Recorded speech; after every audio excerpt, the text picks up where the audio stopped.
Assalamualaikum warahmatullahi wabarakatuh. Waalaikumsalam. Alhamdulillahirobbilalamin wabillahi nasta'in ala umuri dunya waddin wa ala alihi wa sahbihi ajmain.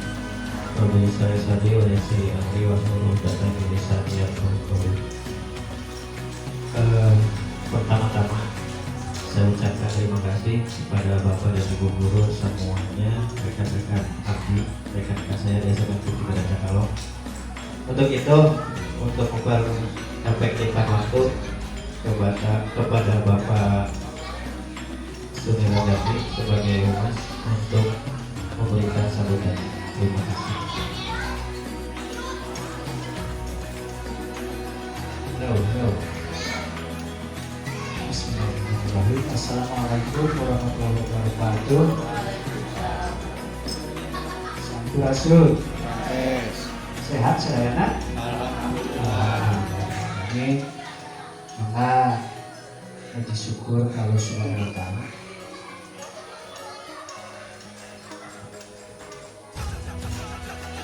Alhamdulillah bulan sedayana waktu sedayana sehat. Biasa pempel ngayu empat mudah-mudahan berkah barokah. Mangga urang sami-sami maos shalawat ka Nabi Muhammad Allahumma sholli ala sayyidina Muhammad wa ala ali sayyidina Muhammad. Mudah-mudahan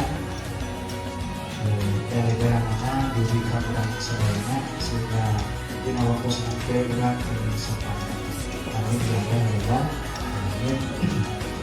Bapak Ibu hadirin sadayana dan ayeuna singgung diketok ku padidik kanggo ngabuka nanti sekedip nyambut dina kegiatan nakena dan ayeuna sadayana tos pada inina padidik CGP. Nah, CGP teh calon guru penggerak. Ikena janten GP guru penggerak. Ayeuna CGP na oge tos ngagerakeun urang. Mudah-mudahan ke dina waktos janten GP na ngagerakeun urangna langkung.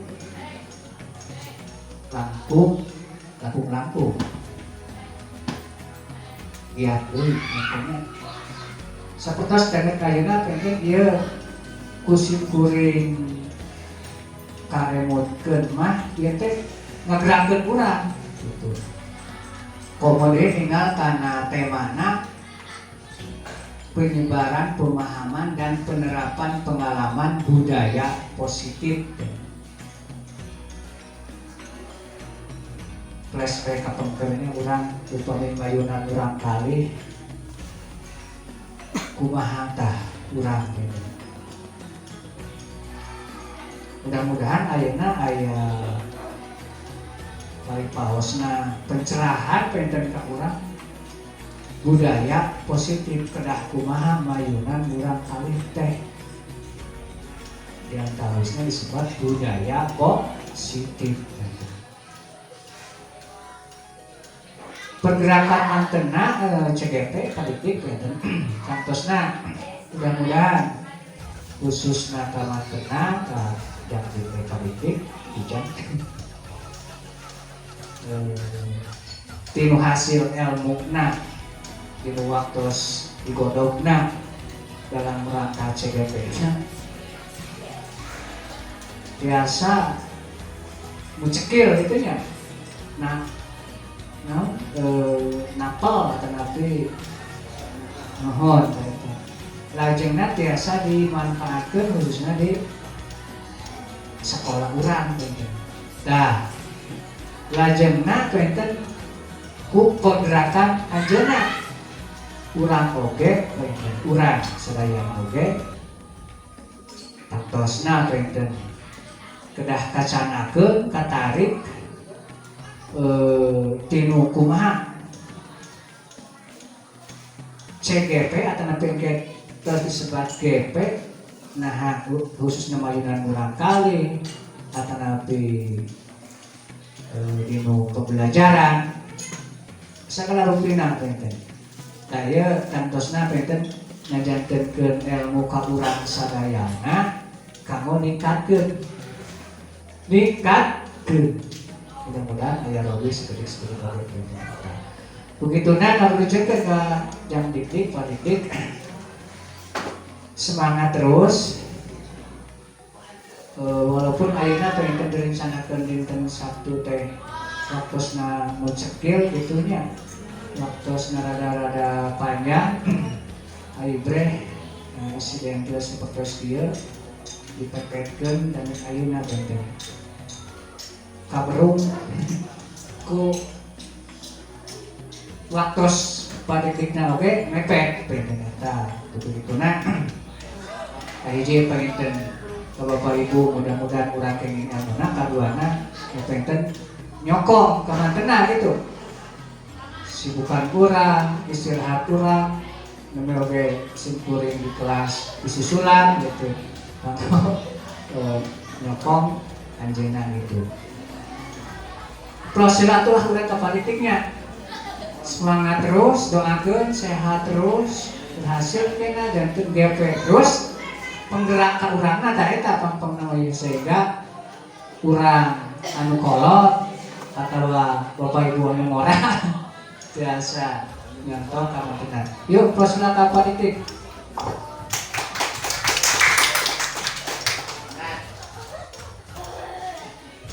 Urang buka wae ku ngaoskeun basmalah sesalan. Bismillahirrahmanirrahim.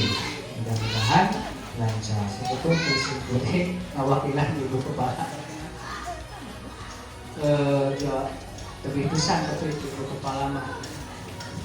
Assalamualaikum warahmatullahi wabarakatuh.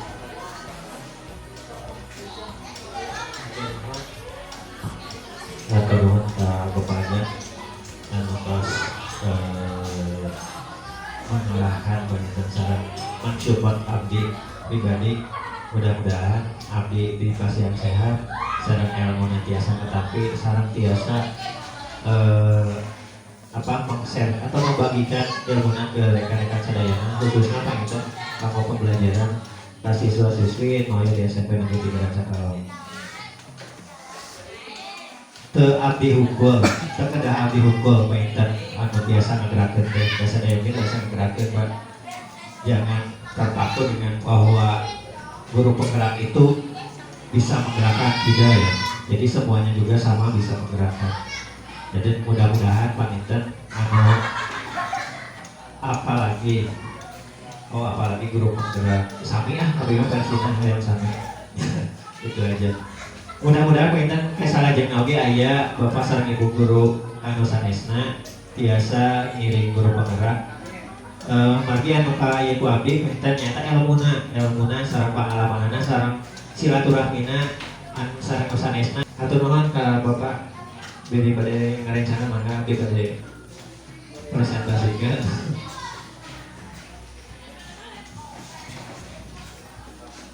Bismillahirrahmanirrahim. Perkenalkan, nama saya Dikdik Kurhaidi, CGP Angkatan 11. Alhamdulillah hari ini tahapan yang sudah saya lampaui yaitu masuk ke modul 1.4, di mana modul 1.4 ini adalah penyebaran pemahaman dan penerapan pengalaman terkait dengan budaya positif. Sebelum ke pemaparan selanjutnya, apa yang terpikir atau terbayang dari benak Bapak Ibu terkait budaya positif? Ibu Bapak mungkin terbenak budaya positif teh kumaha? Yang bagaimana budaya positif teh? Mungkin ada yang bisa mengemukakan kebiasaan baik, boleh Pak Yepi mengemukakan kebiasaan baik. Ada lagi terkait budaya positif? Ada? Budaya positif namanya terkait dengan budaya positif ya, kebiasaan boleh, contohnya apa?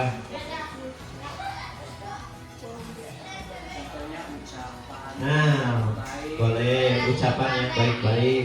Jadi si anak teh kan harus mengucapkan kata-kata yang Baik, boleh, siap. Jangan kotor-kotor, boleh. Berpikir, boleh. Itu dari ucapan ya. Ada lagi yang lain? Berperasaan, ya. Perilaku mungkin ya, atau mungkin dari segi pakaiannya. Dari segi pakaian, itu kita sudah menerapkan budaya positif. Kita harus berseragam, mungkin terus dari hari Senin sampai hari Sabtunya seragamnya harus apa, itu merupakan penerapan budaya positif.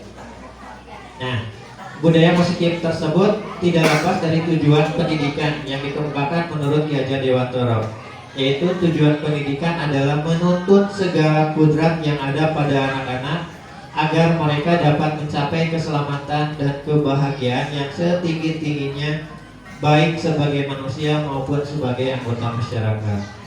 Oleh sebab itu, pendidik itu hanya dapat menuntut tumbuh atau hidupnya kekuatan kodrat yang ada pada anak-anak agar dapat memperbaiki lakunya, bukan dasarnya, hidup dan tumbuhnya kekuatan kodrat anak. Jadi intinya kita sebagai pendidik, sebagai guru, menurut pemahaman dari Ki Hajar Dewantara itu adalah kita harus bisa menuntutnya, menuntut, bukan menuntutnya. Kadang saya juga kembali lagi dari pemikiran awal, kadang-kadang saya suka menuntut kudu bisa, kudu beres eta tugas tanpa melihat dari kompetensi atau perbedaan dari kemampuan siswa tersebut.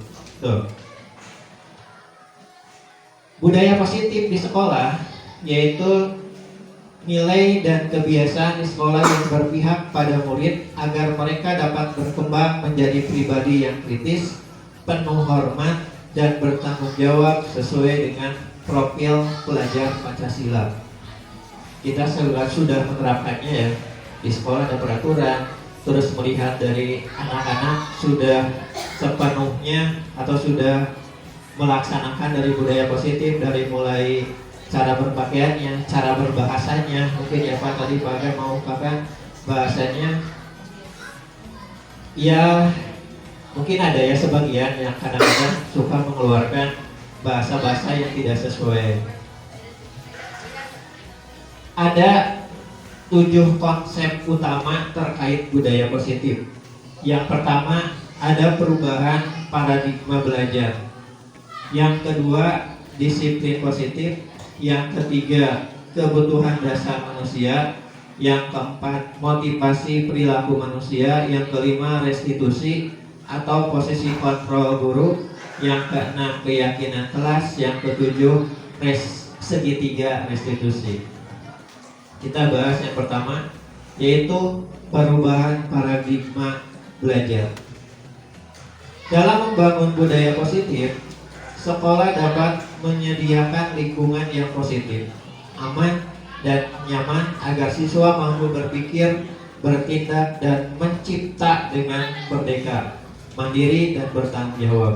Jadi mudah-mudahan ketika anak datang ke sekolah itu mereka merasa nyaman, merasa aman, dan belajarnya mungkin bisa kalau sekarang mungkin kemerdekaannya. Betul. Disiplin sangat berkaitan dengan kontrol guru terhadap siswa. Apakah Bapak dan Ibu termasuk saya suka mengontrol keadaan siswa? Suka ya. Tapi mungkin akan berbeda-beda. Saya mengontrolnya akan berbeda ketika melihat Pak Asep. Pak Asep akan berbeda mengontrol siswa tersebut versi Pak Asep. Nah, betul. Pembelajaran dengan paradigma baru merupakan pembelajaran yang dirancang berdasarkan prinsip pembelajaran berdiferensiasi, sehingga peserta didik belajar sesuai kebutuhannya berdasarkan tahap perkembangan sesuai teori psikologi modern untuk mewujudkan profil pelajar Pancasila. Nah, di sini yang saya garis bawahnya itu berdiferensiasi. Apakah kita sudah menerapkan pembelajaran berdiferensiasi?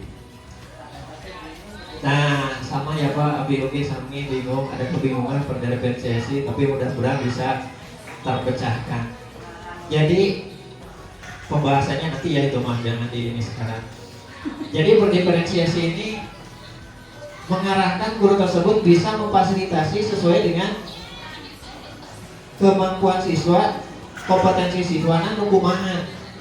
Ketika siswa tersebut resep menggambar, kita nulisnya sakara rese abi aya di kelas 9. Mungkin kita nulisnya hese kakak nggambar. Geus we Bu di piurang nggambar peta. Saya geningan nggambar peta mah.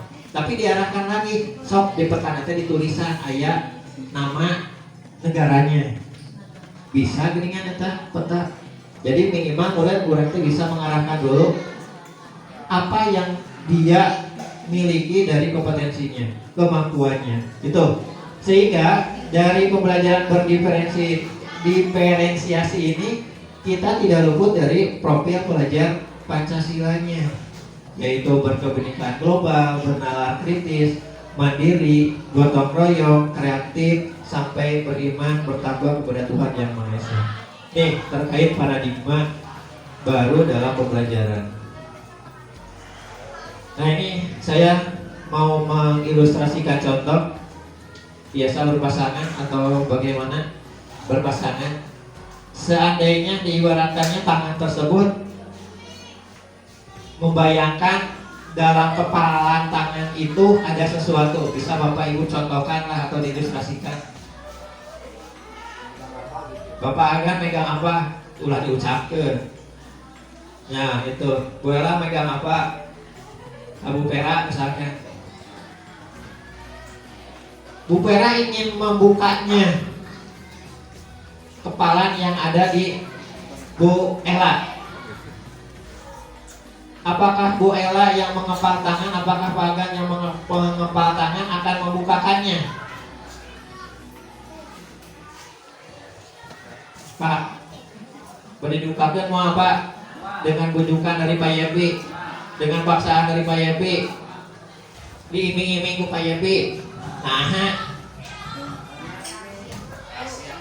rahasia Bu Ella. Ibu, ngepal tidak? Bu Abir yang dibuka nih Ibu. Oh, tidak. Nah, itu ya. Iya, nah itu bisa aja kan Bu. Kalau mau dilepaskan karena itu boleh, itu nggak apa-apa kan. Kepala seseorang itu akan berbeda, keinginan seseorang akan berbeda.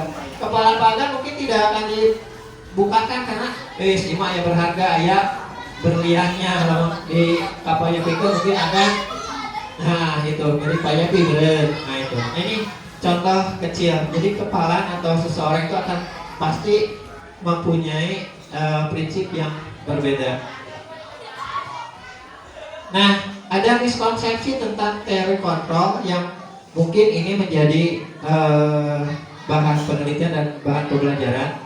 Ini ilustrasinya ketika nih menurut Dr. William Glasser bahwa ilusi guru itu sebagai mengontrol murid. Ilustrasinya, saya menggambarkannya seperti ini.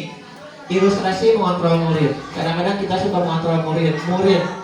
Yang kedua, ilusi bahwa semua penguatan positif, efektif, dan bermanfaat. Kadang sok dicarikan, ini atau kadang budaknya sok terus kurang dipantau dengan kenakalannya atau dengan ketidaksesuaian peraturan yang sudah ada di sekolah, kurang dipantau, dikontrol, diperhatikan. Kadang mungkin anak juga merasa asa diperhatikan, wae di sisi lain ayah resep, di sisi lain ayah merasa asa nyaman si bapak eta nih perhatikan orang. Nah itu. Terus ilusi bahwa orang dewasa itu berhak memaksa. Sok nuntut, entar maksud abdi sok nuntut, babudak kudu bisa. Padahal budak teh antara bisa dinunaona gitu kemampuanana. Terus yang selanjutnya ilusi bahwa kritik dan membuat rasa bersalah mampu menguatkan karakter. Kosongnya abdi sok kritik, katanya salah, katanya gitu. Nah itu. Padahal sebetulnya bukan begitu. Dari ilusi terkait menurut pemahaman dari Dr. William Glasser. Itu yang pertama, yaitu paradigma pembelajaran. Yang kedua, disiplin positifnya. Apa makna dari disiplin? Disiplin positif berasal dari kata disiplin yang artinya belajar, Disiplin mengacu pada disiplin diri yang memiliki tanggung jawab terhadap apa yang dilakukannya berdasarkan nilai-nilai yang diyakini. Disiplin positif merupakan salah satu cara penerapan disiplin yang bertujuan untuk menumbuhkan kesadaran serta memberdayakan peserta didik tanpa imbalan, penghargaan atau reward, ancaman atau hukuman. Sebagai pendidik, tujuan kita adalah menciptakan peserta didik yang memiliki disiplin diri sehingga mereka berperilaku mengacu pada nilai-nilai kebajikan universal dan memiliki motivasi intrinsik dalam perubahan perilaku ke arah yang lebih baik.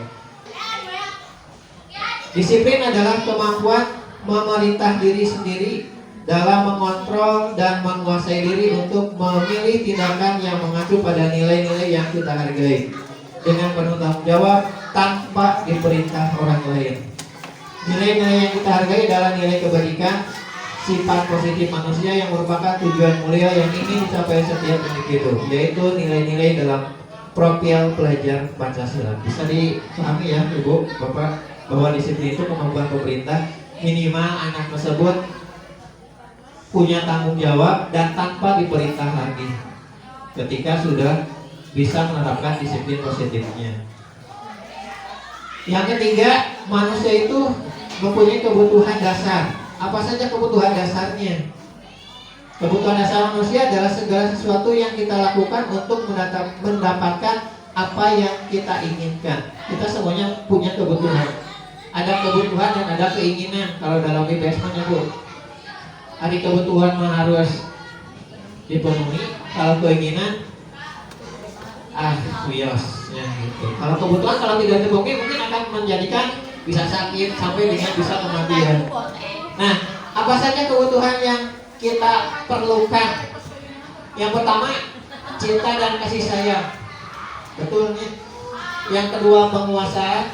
Yang ketiga, kesenangan. Yang keempat, kebebasan. Dan akhirnya kita bisa survival, yaitu bisa bertahan hidup. Apakah dengan tanpa ini kita akan survival juga? Dari keempat aspek ini tidak ada. Bisa tidak? Bisa bertahan hidup tidak? Bisa. Tapi ada tapinya sebenarnya. Iya ayah, kasih sayang atau ayah. Asa kumaha berenang gitu. Amar gitu. Bisa bertahan hidup dengan kondisi yang Bisa bertahan hidup sesuai dengan porsi atau kondisinya.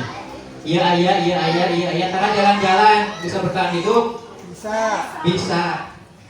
Tapi mungkin kurang bahagia, berarti kudu kadieu. Nah itu ya contohnya. Nah, 5 kebutuhan dasar manusia ini dicontohkannya. Yang pertama bertahan hidup. Kita pasti butuh makan, butuh pakaian, tempat tinggal dan keamanan.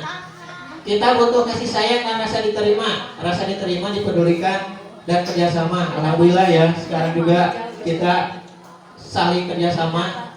Yang kedua, yang ketiga penguasaan, yaitu harga diri, keinginan untuk dianggap, memimpin, berprestasi, diakui dan didengar. Yang keempat, kebebasan, yaitu mandiri, memiliki pilihan, mencoba hal baru, mampu mengendalikan arah dirinya. Yang terakhir, kesenangan. Nah jangan lupa kesenangan ya tadi, bermain, humor, antusiasme, tertawa, dan mungkin jalan-jalan ya kesenangan. Jadi mudah-mudahan semua ini bisa terpenuhi kebutuhan dasarnya, bisa melengkapi.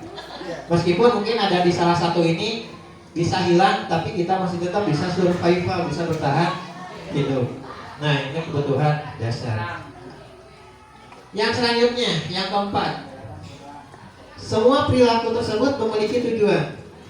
Kita hidup punya tujuan. Murid atau peserta didik datang ke sekolah punya tujuan. Jangan sampai tujuan ke peserta didik datang ke sekolah tujuannya jadi kepala ruguh. Tadi balik dari kanu kebutuhan dasar manusianya. Mereka datang ke sekolah untuk apa? Apakah buat kesenangan, kebebasan, atau ingin kasih sayang dari bapak dan ibu gurunya? Itu mungkin kita harus memahaminya. Ada 2 teori motivasi perilaku manusia. Yang pertama ada motivasi eksternal, yang kedua ada motivasi internal. Motivasi eksternal yaitu untuk menghindari ketidaknyamanan atau hukuman? Biasanya ini terfokus dengan mungkin ke siswa ya, ketika datang ke sekolah, aduh sosial dihukum itu pakai atribut lengkap, itu mungkin sudah terbesit di pikiran nanti ada hukuman. Contoh yang kedua, untuk mendapatkan imbalan dari orang lain, apa yang akan saya dapatkan apabila saya melakukannya? Ini mungkin motivasi eksternal. Abi yang mengerjakan tugas, ku padik-dik, Abi biasanya kadang-kadang sok itu bu, ayah ribut saya itu kedus permen, masih ada permen. Tapi sebetulnya itu teh, nah itu ya jangan terlalu keseringan senang itu, atau jangan ya. Nah cukup dengan ungkapan aja, nah pujian, nah itu, sehingga mereka menimbulkan motivasi dari eksternalnya. Pakaian kudu sesuai dengan peraturan, sudah terbesit di pikiran, itu adalah motivasi internal. Ya. Selanjutnya, berkaitan dengan teori motivasi manusia, ada istilah. Yang pertama ada hukuman, ada konsekuensi, dan ada restitusi. Hukuman mungkin saya juga baru memahami ya, ada tiga kaitannya terkait dengan motivasi manusia. Yang pertama ada hukuman, konsekuensi, dan restitusi. Nah, dari hukuman, apa itu hukuman? Yang pertama, hukuman itu adalah, ini bukan pengertiannya, tapi dilihat dari segi pelaksananya. Tidak terencana atau tiba-tiba, murid tidak tahu apa yang akan terjadi atau tidak dilibatkan, bersifat satu arah, dan berupa hukuman fisik. Itu hukuman. Yang kedua, konsekuensi. Kalau konsekuensi ini adalah terencana, disepakati. Yang kedua, murid tetap dibuat tidak nyaman. Sikap guru selalu memonitor murid. Nah, yang ketiga ada restitusi. Restitusi itu adalah proses menciptakan kondisi bagi murid untuk memperbaiki kesalahan, atau proses kolaboratif yang mengajarkan murid untuk mencari solusi sendiri. Nah, ini contohnya. Ada hukuman. Hukuman itu sesuatu yang menyakitkan harus terjadi. Kalau konsekuensi, sesuatu harus terjadi. Restitusi merupakan pilihan. Contoh kamari abdi kantos ningali siswa anu sapatuna teh bodas keneh wae. Abi teh mengenal restitusi. Biasanya sudah disarankan ganti sepatu isukan kudu geus diganti. Asalnya gitu abi. Tapi akhirnya mungkin setelah ingin menerapkan ini, dipanggil, diajak ngobrol, lamun sepatu bodas kumaha, umpama sakola lepat pak. Dengan pengakuan sendiri juga mungkin orang teh geus rasa aya senangna, oh berarti geus mengakui kesalahannya. Berarti kita tinggal mengarahkan, tinggal pilihan, kedahna kumaha. Kedahna nganggo sepatu hideung pak, nya sok bade iraha nganggo sepatu hideungna. Enjing ketika mau belajar lagi, mau ke sekolah lagi. Ada 5 posisi kontrol guru. Yang pertama, penghukum, membuat merasa salah, sebagai teman, sebagai pemantau, dan sebagai manajer. Kira-kiranya posisi Bapak Ibu termasuk saya mungkin yang mana? Tengah. Mangga, mungkin akan berbeda-beda ya, akan berbeda-beda. Apakah 1, 2, 3, 4? Ya, mana yang lebih baiknya? Arahan mana yang lebih baik sebagai posisi kontrol guru? Nah, contoh ini contoh penerapan 5 posisi kontrol guru. Ketika siswa tidak memakai atribut lengkap saat upacara bendera. Yang pertama, mungkin ini kesannya hormat pada bendera selama 1 jam. Itu termasuk penghukum. Jadi seolah-olah mereka yang salahnya itu ada paksaan kan, kudu hormat selama 1 jam. Berarti kita sebagai penghukum. Yang kedua, berapa kali ibu atau bapak harus memberitahu kamu selalu saja mengecewakan ibu atau bapak. Nah ini baru membuat merasa bersalah. Siswa tidak memakai atributnya nih saat upacara bendera. Gak bisa nyerekannya.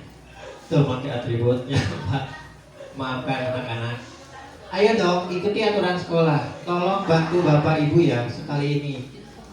Ya sudah, tidak apa-apa. Lain kali jangan sampai berbuat seperti ini lagi. Nah ini posisi kontrolnya sebagai teman.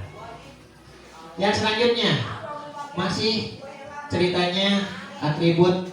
Siswa tidak memakai atribut. Kamu sudah melanggar peraturan sekolah. Kamu tahu konsekuensinya. Setelah upacara kamu beri atributnya ke koperasi dan jangan diulang lagi. Itu sebagai pemantau. Ini sebagai contohnya. Yang terakhir, apakah kamu tahu kesalahanmu? Kira-kira bagaimana kamu perbaiki kesalahanmu? Ini sebagai manajer.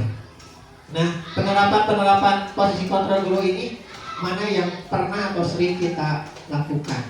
Nah, cuma kembali lagi ya ke kita, ke Bapak dan Ibu guru lagi. Mana yang efektif? Cuman yang mungkin arahannya kita itu harusnya sebagai manajer untuk bisa mengarahkan apa yang mereka salah dan bisa memperbaikinya. Nah, ini posisi kontrol guru. Ini ada beberapa pertanyaan. Kira-kira ini perannya sebagai apa di sini? Saya kecewa dengan kamu. Kira-kira perannya sebagai apa? Siapa yang mengatakan? Penghukum, pemantau, nanti teh Teman. Manajer. Pembuat merasa bersalah atau manajer? Saya kecewa sekali dengan kamu. Sebagai teman. Pembuat merasa bersalah. Lain. Ya, itu dalam hati jawabannya. Kamu tidak pernah benar melakukannya. Hukum. Ayolah, lakukan demi ibu dan bapak. Teman, apakah kamu mau mendapatkan stiker bintang hari ini? Pemantau, penghukum, Pemantau. manajer, boleh nanti kita lihat. Bagaimana kamu bisa menyelesaikan masalah ini? Manajer. Kamu selalu yang paling terakhir. Mantap. Pembuat rasa bersalah. Oke, kita cek. Yang pertama, pembuat orang merasa bersalah. Saya kecewa sekali dengan kamu. Kamu tidak pernah benar melakukannya. Kadang-kadang sok itunya. Benar wae. Nah itu teh cenah mah penghukum. Gitu. Tuh. Ayolah lakukan demi ibu. Ya, tuh teman ya tadi. Apakah kamu mau mendapatkan stiker bintang hari ini? Kakak Kanap. Pemantau. Nah ini, bagaimana kamu bisa menyelesaikan masalah ini sebagai manajer? Yang terakhir, kamu selalu paling terakhir di penghukum. Nah ini ya. Yang keenam, terkait dengan keyakinan kelas. Keyakinan kelas adalah nilai-nilai kebajikan atau prinsip-prinsip universal yang disepakati bersama secara universal, lepas dari perbedaan agama, suku, negara, dan bahasa. Menurut dosen, suatu keyakinan akan lebih memotivasi seseorang dari dalam intrinsik. Keyakinan akan lebih memotivasi seseorang dari dalam intrinsik, dari dalam dirinya. Seseorang akan lebih bersemangat untuk menjalankan keyakinannya daripada hanya sekedar mengikuti peraturan. Keyakinan kelas atau kesepakatan kelas. Nabi pernah membuat kesepakatan kelas di pelajaran IPS. Alhamdulillah untuk mengurangi dari ketidakaktifan siswa bisa terpenuhi, ketidakdisiplinan siswa bisa terpenuhi, tapi habis sekarang menjadi berpikir juga keyakinan kelas atau kesepakatan kelas. Ternyata kesepakatan kelas itu berfungsi sebagai media komunikasi untuk mengembalikan peran murid dalam pendidikan. Kesepakatan kelas juga bertujuan untuk melatih guru untuk bertanggung jawab pada kesepakatan yang telah dibuat. Begitu juga dengan istilah keyakinan kelas. Istilah tersebut memiliki arti yang lebih dalam lagi ketimbang keyakinan kelas. Mengapa? Karena anak tidak hanya membuat kesepakatan, tapi anak juga harus meyakini dan menerapkannya secara sadar, mandiri, dan tanpa pengaruh dari luar. Itu perbedaan keyakinan dan kesepakatan kelas. Jadi kalau keyakinan itu anak tersebut sudah timbul dari diri sendirinya. Kalau kesepakatan kelas karena mungkin melihat dari bahasanya, tidak boleh ngobrol ketika ada yang menjelaskan. Tapi ketika Penerapan keyakinan kelas. Oh, ada yang menjelaskan, berarti dia sudah langsung bertanggung jawab. Menang ngobrol, penerapan rasa bertanggung jawab. Tuh contohnya, bisa mungkin ibu dan bapak mengilustrasikan yang lain. Nah ini terkait budaya positif. Sebenarnya telegram, diagram lingkaran. diagram. Nah ini pertama dari peraturan kelas, terus keyakinan kelas, terus ke lingkungan positif yang mendukung, akhirnya budaya positif. Jadi anak tersebut tidak usah ditegur lagi karena sudah menerapkan budaya positif. Tuh. Nih perbedaan peraturan dan keyakinan kelas. Contoh, selalu kembalikan buku ke tempatnya. Dengan keyakinan kelas mereka akan berlatih untuk tanggung jawab. Yang kedua, dilarang mengganggu orang lain. Dengan menerapkan keyakinan, mereka akan menghormati orang lain dan diri sendiri. Sampai dengan yang terakhir, jangan berlari di kelas atau koridor. Ini untuk keselamatan dan keamanan. Jadi ketika sudah meyakini dan menerapkan keyakinan kelas, mungkin sudah tidak ada paksaan dan tidak perlu mengontrol dan yang lainnya ya. Jadi mungkin anak tersebut sudah ada kesadaran sendiri. Tuh. Pembentukan keyakinan kelas. Ini yang bersifatnya abstrak, keyakinan kelas berupa pernyataan universal, sampai mungkin yang terakhir bersedia meninjau kembali keyakinan kelas dari waktu ke waktu. Itu proses pembentukan keyakinan kelas. Ini contohnya, yaitu keyakinan kelas menghormati guru. Jadi mungkin ketika anak sudah melihat gambar ini, sudah otomatis oh iya ketika ada guru harus cium tangan. Atau ketika dengan berteman, ketika ngobrol dengan teman tidak berkata kotor. Jadi tidak boleh berkata kotor. Jadi dengan melihat ini, oh iya, jadi sudah tertimbul dari motivasi intrinsik dari siswa tersebut. Tuh, nih contohnya. Yang ketujuh, segitiga restitusi. Nah ini ya, mungkin saya juga menjadi pemahaman baru terkait segitiga restitusi. Meskipun mungkin di beberapa webinar atau kegiatan pernah mendengar segitiga restitusi. Proses menciptakan kondisi bagi murid untuk memperbaiki kesalahan mereka, sehingga mereka bisa kembali pada kelompok mereka dengan karakter yang lebih kuat melalui restitusi guru. Dapat, yaitu membantu murid menjadi lebih memiliki tujuan. Yang kedua, membantu murid untuk jujur pada diri sendiri dan mengevaluasi dampak dari kesalahan yang dilakukan. Yang ketiga, memberikan penawaran bukan paksaan, itu restitusi. Jadi kita memahaminya baru-baru. Jadi ada segitiga restitusi untuk mengatasi masalah tersebut. Bagaimana segitiga restitusi ini? Yang pertama ada menstabilkan dulu identitas, lalu memvalidasi tindakan yang salah dan menanyakan keyakinan. Jadi kembali lagi ke keyakinan. Ini dari skema segitiga restitusi.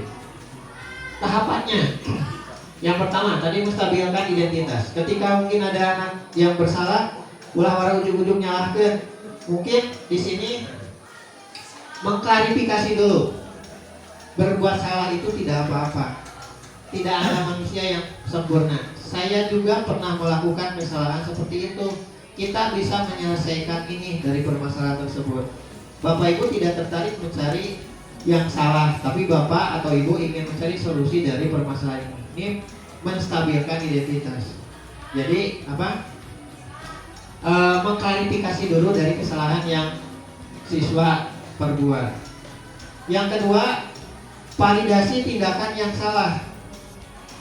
Yaitu di sini berdasarkan prinsip setiap perilaku berupaya memenuhi suatu kebutuhan tertentu. Yang melakukan kesalahan pasti memiliki tujuan tersendiri. Ketika mereka ada siswa yang memakai sepatu putih, mungkin ada tujuannya tersendiri. Bisa saja karena tidak punya, bisa saja karena kayak pupujian, ingin bergaya dan yang lainnya. Mungkin kita harus klarifikasi juga. Nah ini bahasanya bisa mengungkapkan dengan kamu pasti punya alasan mengapa melakukan hal itu. Mungkin nanti ada jawabannya dari siswa tersebut. Sampai dengan kamu patut bangga pada dirimu sendiri karena kamu telah melindungi sesuatu yang penting buatmu. Nih validasi.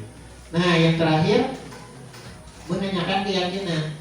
Yaitu berdasarkan prinsip teori kontrol bahwa pada dasarnya kita termotivasi secara intrinsik. Jadi dalam menanyakan keyakinan ini, bagaimana menimbulkan motivasi intrinsik dari siswa tersebut.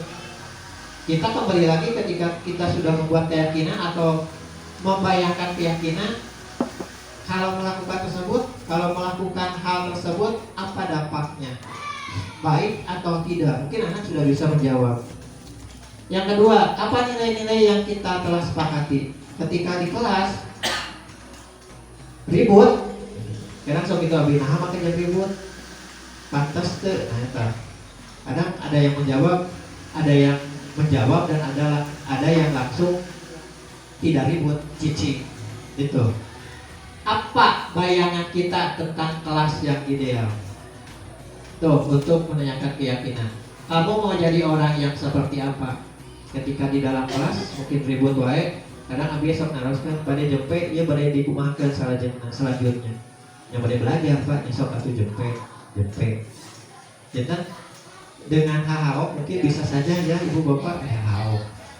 Tanya mengungkapkan dengan kata-kata yang intonasi keras itu mungkin bisa saja.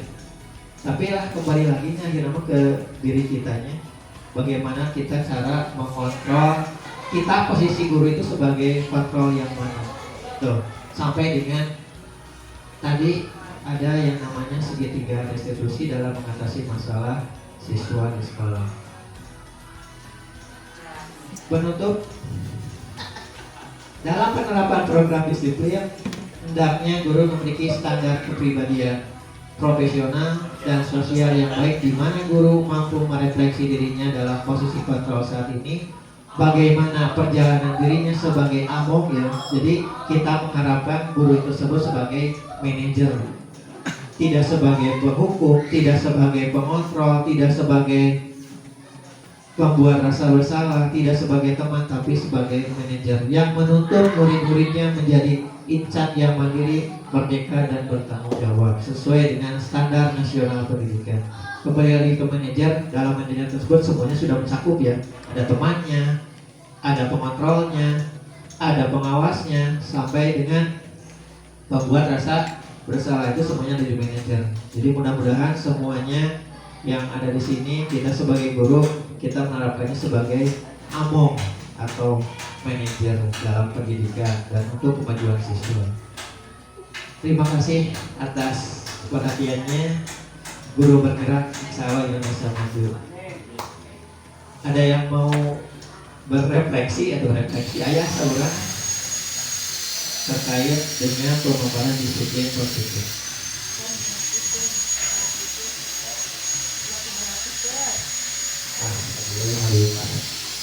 Enggak Pak.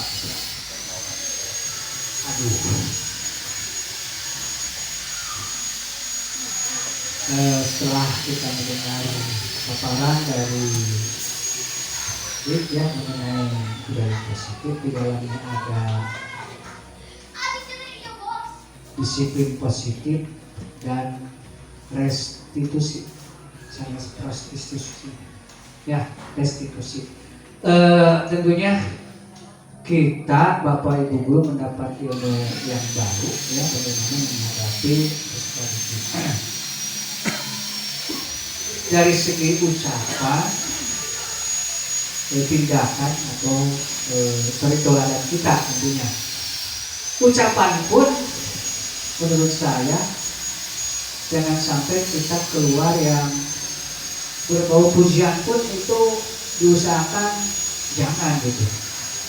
Ya, pujian yang keluar itu pun menyangkut semangat ataupun karakter semangat yang dimiliki oleh murid.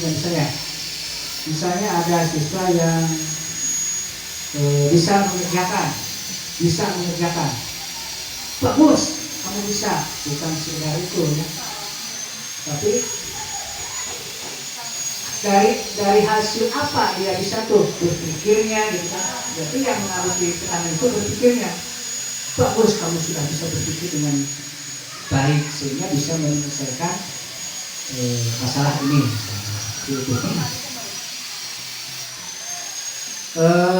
Begitupun kalau kita memberikan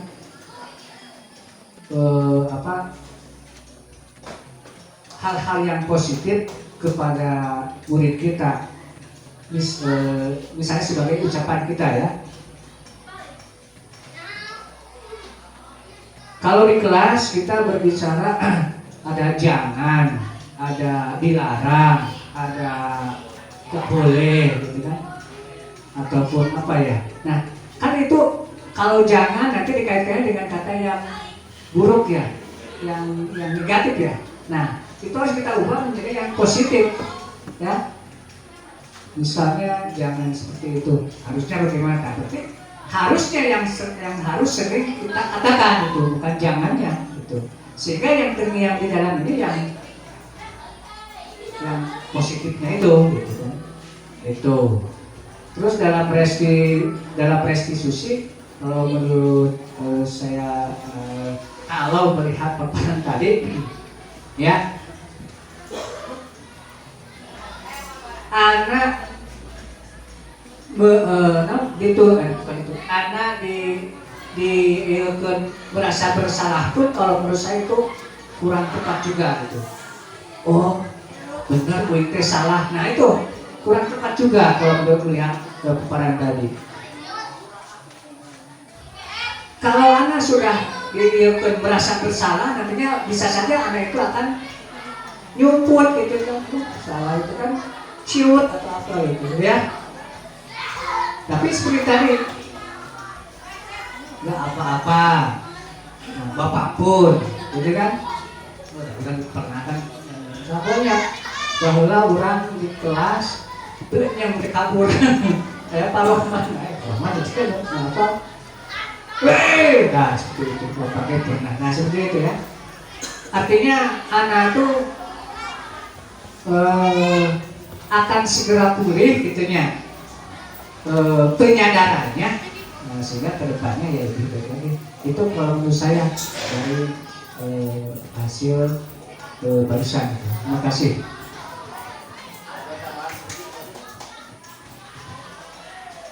Mohon maaf, saya menambahkan sedikit ikut ya. Terima kasih Pak Ikut.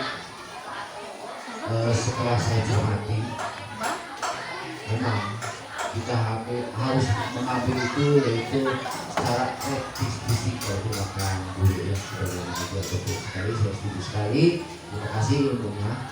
Hanya saya mencermati dari tadi di ajar Dewan. Nah, di situ ada kata-kata menuntun ya. Kita itu harus menuntun. Sementara saya di sekolah itu dulu itu seolah-olah saya harus menuntut siswa harus bisa. Makanya kurikulum dulu itu saya guru penjas, jadi bukan guru penjas waktu itu adalah guru olahraga. Di situ di dalamnya itu anak harus bisa. Itu guru olahraga. Tapi setelah pendidikan jasmani dirubah, jadi sebetulnya tidak harus bisa. Yang penting dengan olahraga itu, dengan materi itu, anak yang penting satu motivasi kerjasama. Nah itu muncul ya Pak ya. Kalau di penjas nih, nah, kemudian darahnya bagus, peredaran darah bagus, saraf-sarafnya bagus, meningkatkan organ tubuh kita menjadi baik. Kenapa? Ini tidak dari dulu program seperti ini yang sebaik ini. Nah, siapa yang salah? Ya, jangan menyalahkan seseorang atau siapapun ya. Kenapa baru sekarang ini? Ya, antara menuntut dan menuntun. Yang jelas maka kita itu harus menuntun. Dasarnya dari Ki Hajar Dewantoro yang lahirnya sudah sama sebagai pahlawan buat kita. Nah, betul Pak Yepi, betul. Nah kalau di penjas itu ada, kalau pelatih betul sekali di penjas ini, betul harus dituntut anak itu harus bisa. Nah itu. Terima kasih, ini saya bisa mengapresiasi, bagus sekali ini ilmu dalam sekali. Hanya sangat sayang datangnya ayunan. gitu kan. Kenapa tidak dari dulu, waktu kita kuliah, waktu kita sekolah lah, gitu ya. Nah, ini kebetulan kebetulan di Penjas itu pada tahun 1960-an pendidikan jasmani Pak Edi, sehingga piala PSSI bisa menjadi ikut Olimpiade gitu. Kemudian oleh para mereka yang pintar-pintar, kenapa jadi olahraga? Dan tahun-tahun kesini Pak Edi di sejarah Penjas ini sebetulnya mungkin melihat dari menuntut dan penuntun gitu ya. Nah itulah baru berbanyak saya nama penelitian secara umum, penelitian PB gitu loh. Abdi mah asahan jakal gitu. Kenapa tidak dari dulu? Emang ini ilmu itu benar-benar. Jadi tindakan kita itu kalau dinilai mah ya banyak salahnya lah, banyak kurangnya gitu kan. Hanya kalah aliran, tapi semangat kepada mereka yang masih muda-muda, yang masih memperjuangkan pendidikan sampai sukses. Terima kasih ya. Assalamualaikum warahmatullahi wabarakatuh. Assalamualaikum warahmatullahi wabarakatuh. Turun ke Bapak Kagan Sarapan. So, menami ibu cakap ya.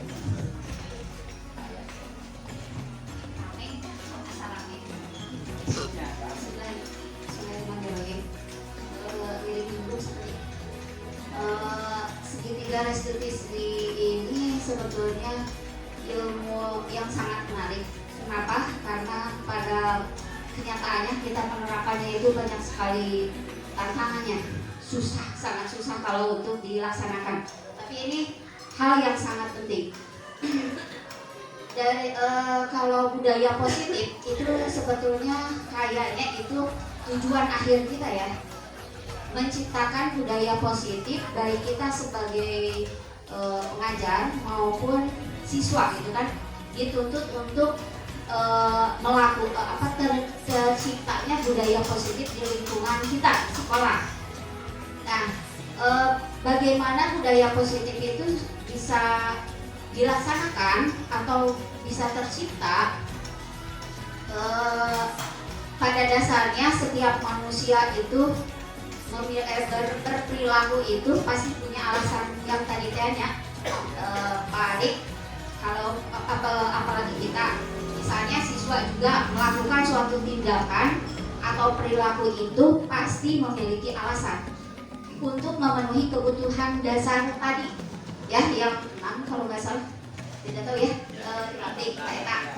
pasti kan memenuhi kebutuhan dasar tersebut apapun yang mereka lakukan atau yang kita lakukan.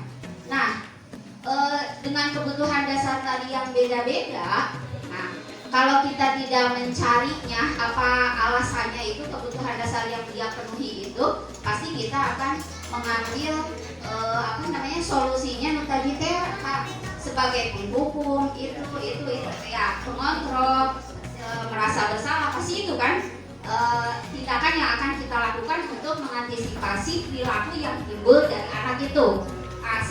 Seharusnya penginten sebelum kita berposisi sebagai apa, kita harus melakukan tadi dulu identifikasi apa sih kebutuhan dasar dia yang tidak terpenuhinya, gitu kan. Ayeuna upami murang kali henteu nganggo sepatu hideung sesuai aturan. Kita harus cari tahu dulu. Mungkin dia memenuhi kebutuhan anak itu yang pokok tadi, tidak terpenuhinya, tidak punya gitu kan, tidak punya yang hitam karena misalnya numpuk kayak sama pamasihan gitu kan. Nah itu kebutuhan dasarnya tidak terpenuhi yang tadi. Atau yang kedua, anak itu memakai sepatu putih itu padahal itu minatnya ayah gitu kan. Kamu punya tidak? Punya. Berarti nala teh kan yang dipakai karena saya ini beda dari yang lain. Ini mahal Bu gitu kan. Ingin ingin dipuji, menempatkan dia ya sama orang lain gitu. Namun tadi kehilangan kita. Nah, kesenangan itu. Jadi setiap tindakan itu pasti alasannya adalah dalam memenuhi kebutuhan dasar manusia. Nah, panginten, eta penting nama orang teh menggali dulu itu, baru kita memposisikan diri tadi dia harus sebagai manajer. Tapi sahur abdi mah bukan hanya sebagai manajer saja, itu kan kolaborasi ya. Kalau kita sebagai manajer itu hanya aplikasinya ya, Bu, lebih ke kumaha urang mah ya karena jadi manajer itu merangsang anak menuntun anak untuk dia kesalahannya sendiri gitu kan ulah kurang ditunjukkan kesalahan tapi dia menyadarinya sendiri kesalahannya kemudian dia mencari solusi sendiri apa yang harus sebetulnya sebaiknya dilakukan gitu kan ya restitusi mah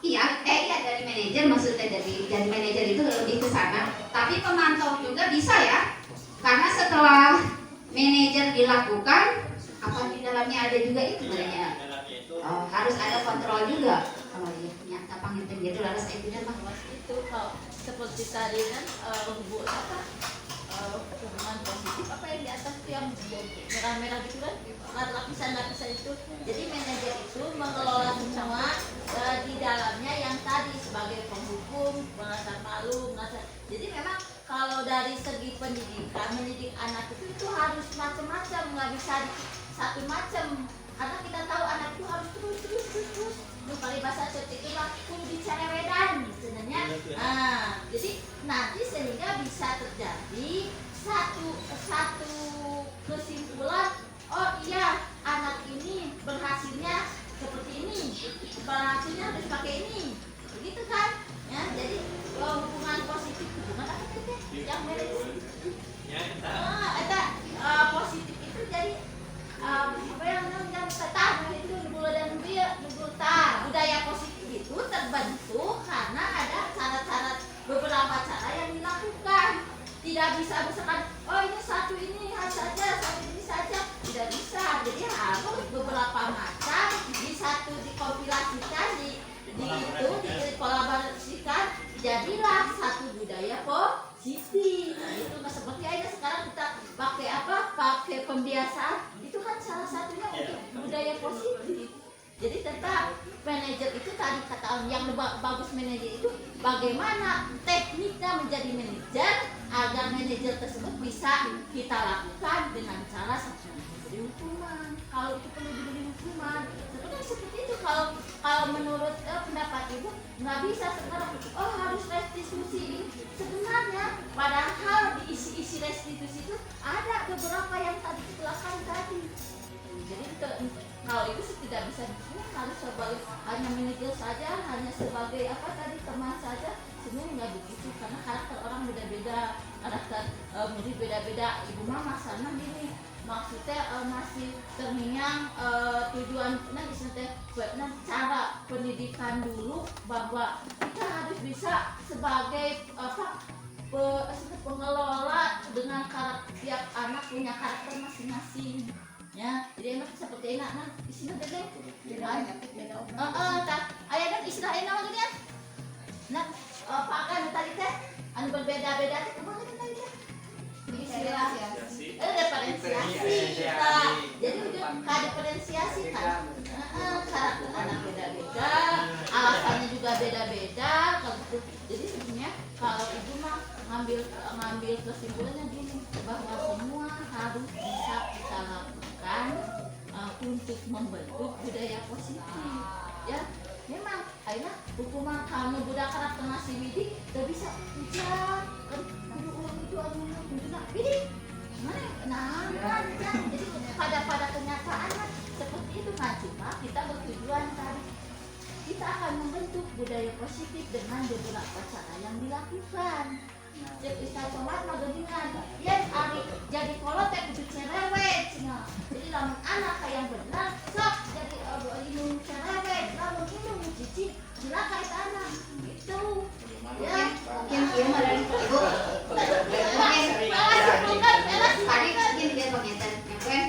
kalau kita sudah tahu kebutuhan dasarnya anak melakukan itu kita cari tahu apa yang sebetulnya dia sedang penuhi itu kebutuhan dasar tadi mungkin kita penangannya jauh dari hukuman bu ya upami tahu mah meren gitu kita ambil jangan yang hukuman atau yang lainnya kita ambil yang terbaik dulu dengan restitusi gitu ya pak tapi posisi kontrol nah itu cek alina yang perlu kontrol bukan ayeuna menggil anak setelah tahu anak kesalahannya, kemudian apa yang harus dilakukannya. Oh nya anjing abi kedah nganggo sapatu anu hideung. Apakah besoknya itu kita harus memantau lah cek abi mah kedah.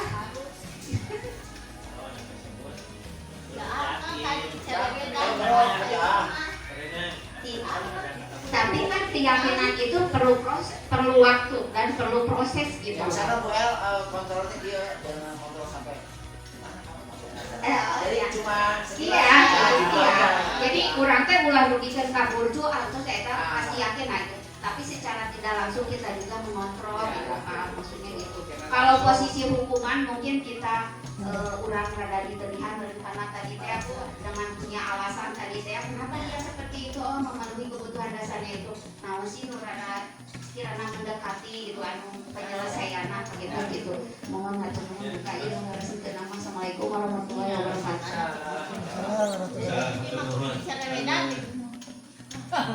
Mungkin namun kita pada serinya untuk mengemukakan atau betul salah nama mengalah punten atau tergantung yang masing-masing. Atur nuhun atas refleksinya. Tapi ada satu yang mungkin materi yang saya terngiang juga dari selama pembelajaran di guru penggerak, ada yang namanya trapesium usia. Tahun usia. Nah, pusing lami. Ternyata ada trapesium usia. Maksud dari trapesium usia ini adalah bayangan dari awal sampai nanti ke depan. Gede. Ternyata ada trapesium usia yang sampai saat ini saya juga masih terngiang ketika sekolah. Jadi jangan sampai, atau mungkin ada yang pernah juga, ada yang positifnya dan ada yang negatifnya. Di trapesium usia tersebut ada beberapa event atau ada beberapa pikiran yang mungkin sampai kapanpun tidak akan hilang, baik positif maupun negatif. Saya pernah membuat trapesium usianya itu ketika SMP. Pernah melakukan maledung guru kiranya bahasa kelas 2 SMP apa asep karita abi nuduh heureuy sih heureuy. Ketika heureuy setelah istirahat maledog ieu nanti lapas keur babalenogan.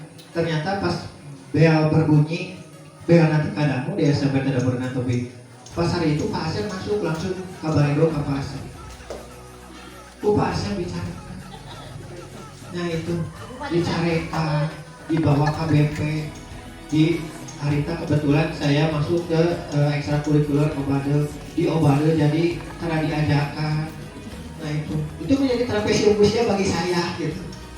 Ingat wae tah nyarekan Pak Asep, terus abi teh diajak kegiatan, itu menjadi terngiang. Nah mungkin saya juga sekarang, mungkin anak-anak yang murid-murid yang di sini mungkin ada beberapa orang pasti terngiang dengan kejadian itu, kejadian positif dan negatifnya. Itu ternyata mungkin gambaran-gambaran ke belakang bagi mereka dan bagi murid-murid kita itu mungkin akan terbayang nantinya ke beberapa tahun yang akan datang, baik ketika kuliah atau mungkin pengalaman-pengalaman ketika di kuliah akan berbeda lagi ketika di SMA. Nah itu. Tuh tadi mengingat dari pemaparan Pak Aga. Jadi Abi ingat karena trapesium usia ada materinya trapesium usia. Jadi mengingat itu bagaimana kita menerapkan ke siswa jangan sampai trapesium usia tersebut pampang nama negatif. Nah itu terngiang terus di siswa. Sebetulnya banyak ya, tapi yang bukan berkesan atau yang sangat teringatnya itu dicarikan anak, itu diajarkan anak, nah tapi pampang nama itu event kabupaten, event kecamatan, tapi teh hoyong pak, sudah gitu apa yang bahasa itu. Tapi itu menjadi bukan motivasi bisa berenang. Jadi jangan sampai ketika bermain itu ulah kaleuwihan teuing, amalina teuing. Begitu juga Abi ngalipat ke sekolah boleh ketika ada siswa yang kudu hati-hati ya berenang gitu, kudu dalam nyarek teh kudu bener jangan sampai siswa tersebut pasti tak ingat. Abi pernah hari tadi SMP amri pernah nyarekan budak ketika ceri, aduh Abi pas ketika membuat trapesium pernah nyarekan budak ketika ceri untuk berbeda. Nah itu mungkin dia juga akan nanti kedepannya akan membuat trapesium usianya antara negatif dan positif. Negatif dan mudah-mudahan tidak negatif jadi positif. Tapi mungkin ini juga saya tidak menggunakan menjadi negatif yang sangat negatif. negatif untuk berbuat positif aja. Jadi jangan sampai ceroboh dalam bermain. Nah, itu ada yang disebutnya dengan trapesius ya.